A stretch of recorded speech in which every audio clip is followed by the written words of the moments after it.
Und nun folgt Werbung für die Duwachskerbe daheim Dutt 2020 des Kultur- und Heimatvereins Harthausen. Herr Vater, Free shoppen. Und was ist denn das für ein schönes Glas? Ah ja, Herr Moll, das habe ich aus der Duax-Kerbe daheim tut. Aus was für einem Ding? Aus der Duax-Kerbe daheim tut vom Kultur- und Heimatverein. Das Jahr ist doch kein Duax-Fisch wegen Corona. Da machen wir es gerade daheim. Und was ist da dann alles drin? Oh, da ist ein Haufen Zeug drin. Ein ganzer Liter Riesling ist drin. Eine Flasche Sprudelwasser für Scholle zu machen. Natürlich das wunderschöne Schubbeglas mit dem Unikat-Aufkleber. 2 Flaschen Bier aus der Palz und eine Dessel Brotwurst vom Schreiner.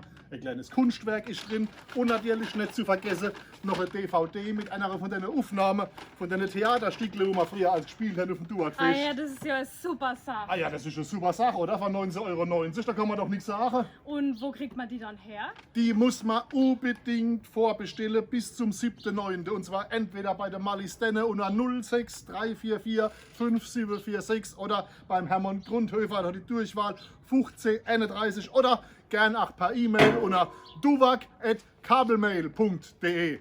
Okay, und was machen ihr dann mit dem Erlös von der dort?